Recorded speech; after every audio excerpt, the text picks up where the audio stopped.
So if you are someone who needs a reason to be around people and not just a reason to be alone, here is the quiet truth.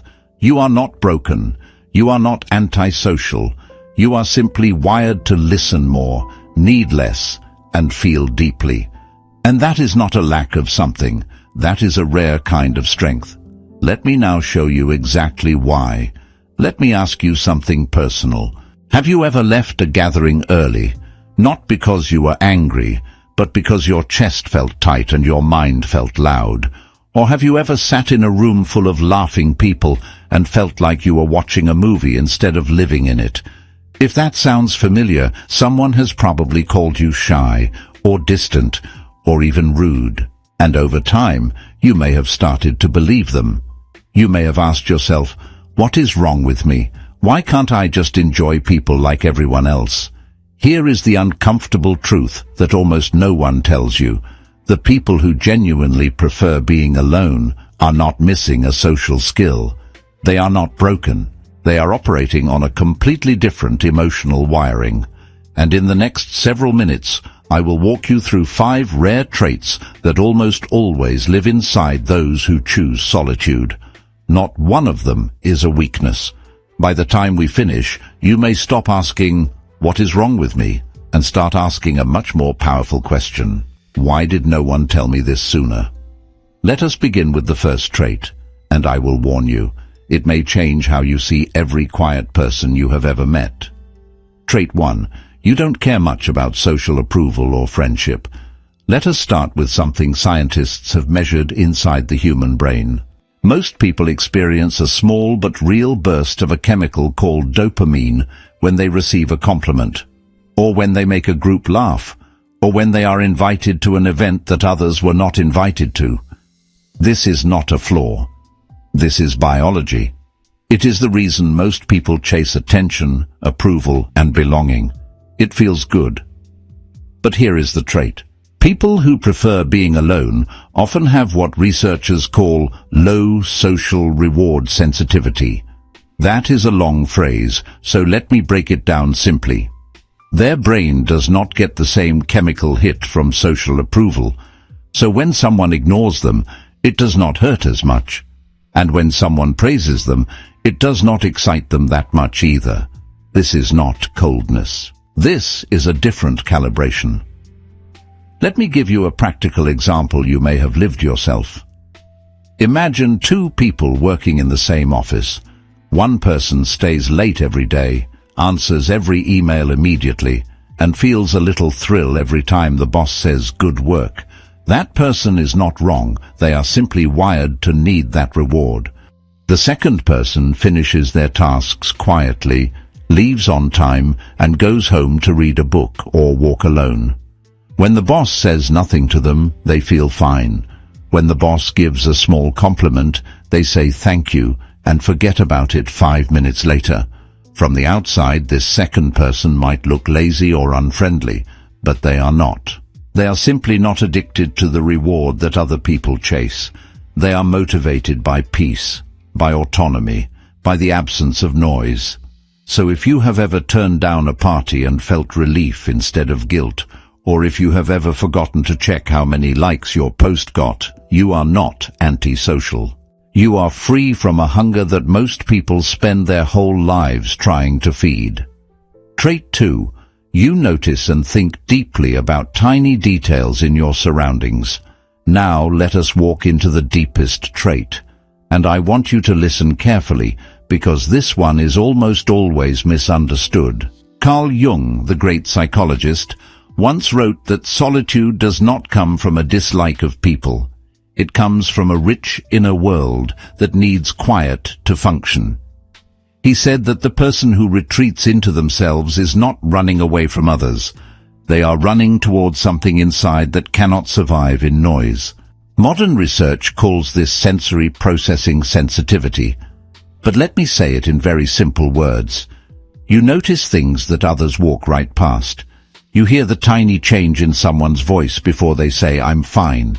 You feel the tension in a room the second you walk in.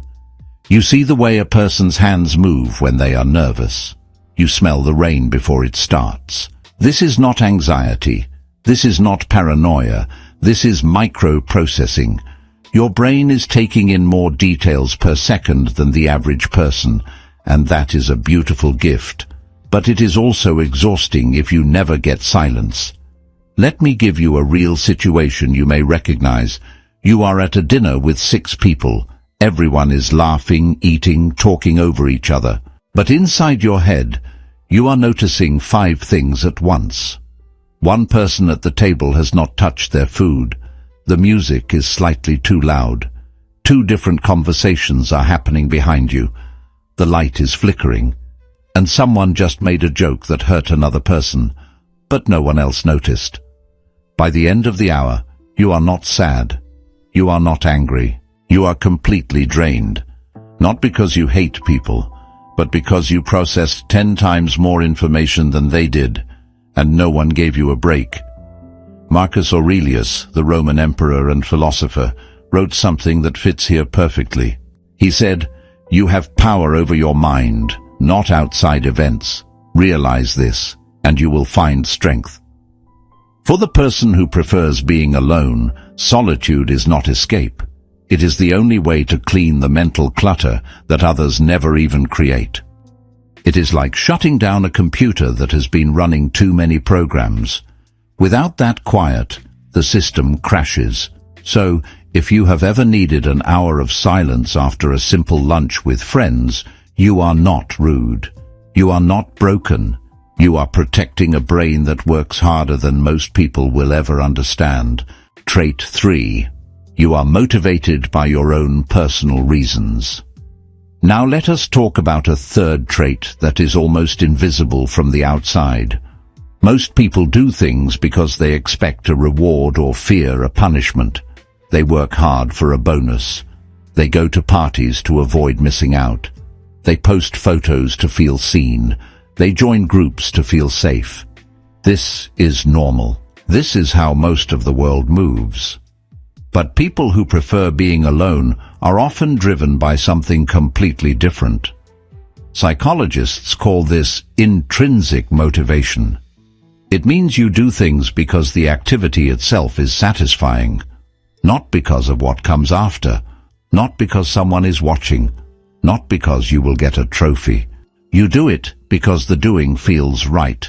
Friedrich Nietzsche, the German philosopher, touched on this when he said, "He who has a why to live for can bear almost any how, but for the solitude seeker, the why comes from inside, not from the crowd, not from approval, from a quiet, burning curiosity that does not need an audience." Let me give you a practical example. Imagine you decide to learn the piano. A socially motivated person will post videos online. They will join a band. They will need the feedback, the likes, the applause, and there is nothing wrong with that.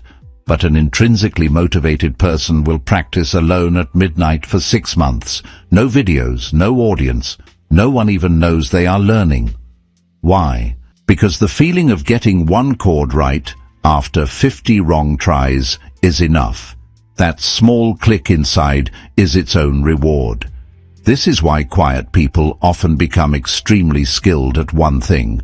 They are not performing, they are building, and because they do not need immediate applause, they can fail for years without quitting. They can stay in the awkward beginner stage longer than anyone else. And that is exactly how mastery is made. So if you have ever been told you should share your work more, or you should get out there and show people, but you felt no urge to do so, congratulations. You are not lazy. You are not hiding. You are internally driven. And that is rarer than natural talent. Talent gets attention. Intrinsic motivation gets transformation. Trait 4. You don't care what other people think or do. Let me pause here for a moment. I want you to imagine a simple image in your mind. A scale. On one side of the scale is the voice of the group. What do others think? What is popular? What is normal? On the other side of the scale is your own inner voice, your quiet feeling, the one that speaks before you ask anyone else for permission. Most people keep the scale balanced by constantly checking what others think before they decide anything.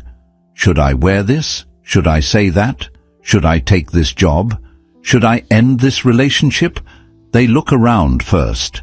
Psychologists call this social proof. It is normal. It is also exhausting. And it is the main reason so many people live lives that do not feel like their own. People who prefer being alone have a much lower need for social proof. They do not need 5 people to agree before they trust their own feeling. This is not arrogance. This is not stubbornness. This is a quiet form of courage that is built over years of sitting alone with your own thoughts. Research in behavioral psychology has found something fascinating. The more time you spend alone in reflection, the more you develop what is called self-derived validity. That is a fancy way of saying you learn to trust your own judgment because you have tested it in silence, not in applause. You have made mistakes alone. You have corrected yourself alone, and you have survived. So now, when the crowd screams one direction, you can stand still and listen to your own feet. Let me give you a very simple example. You are buying a used car. Everyone tells you to get the popular model. It is safe. It is normal. Everyone has one. You test drive it and feel nothing. Then you see a different car, older, cheaper, a strange color, no one's favorite. But when you sit inside, something feels right. The seat fits. The steering wheel sits perfectly in your hands. The car is quiet. Most people would ignore that feeling. They would buy the popular car and feel safe but numb. A person comfortable with solitude will buy the strange car and sleep like a baby. Not because they are against the crowd, but because they have learned through years of quiet listening that the crowd is often guessing, just like them.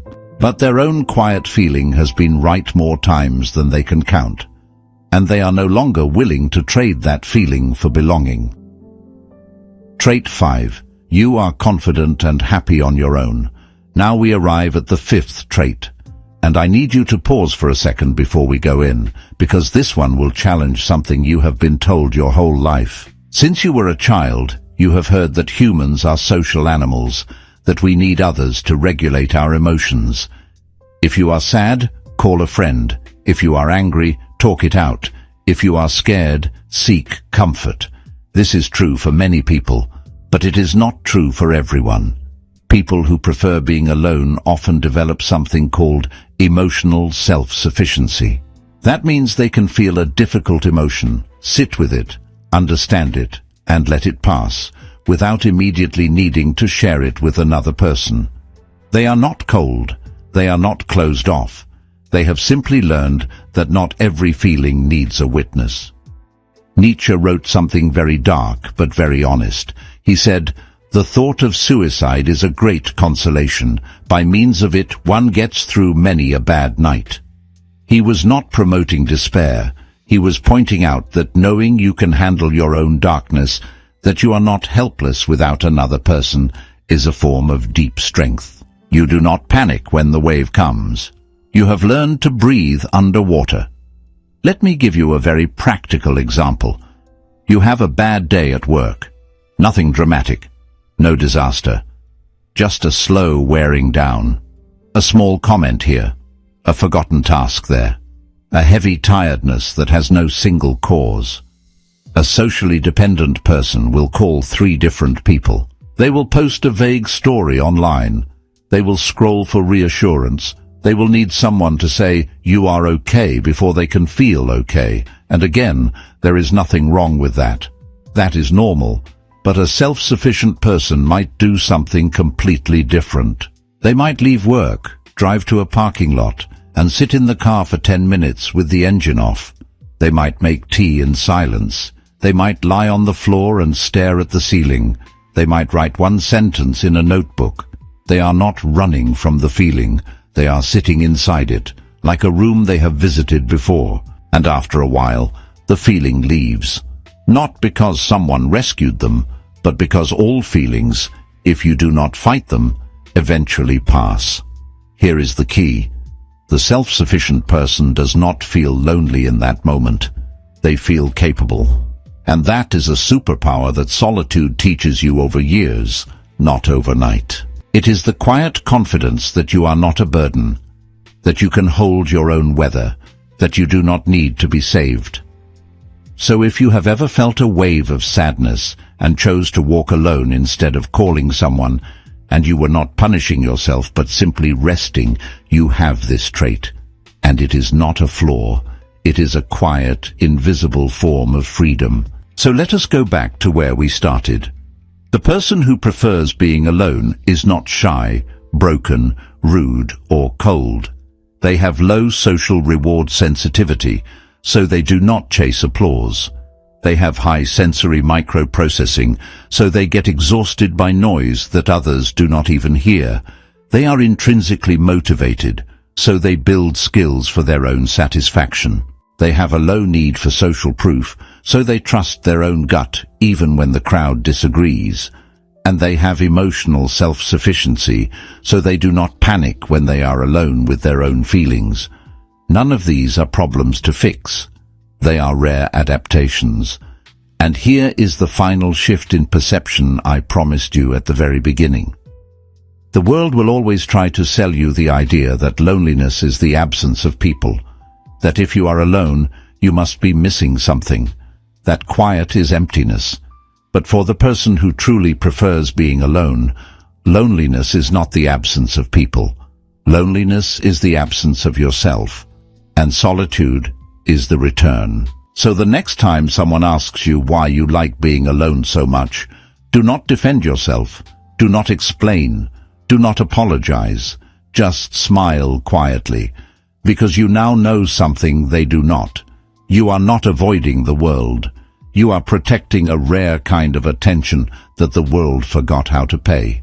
And that is not a weakness. That is a gift you give yourself every single day. If this video made you feel a little less strange and a little more seen, do not subscribe because I asked you to. Subscribe because you want to understand more about the quiet wiring of your own mind. Because the next video will ask an even harder question. Why do so many people feel deeply lonely in a crowded room? And if you prefer being alone, you are one of the few who already knows part of that answer. So click the next video, not for me, for that quiet, patient part of you that finally feels understood.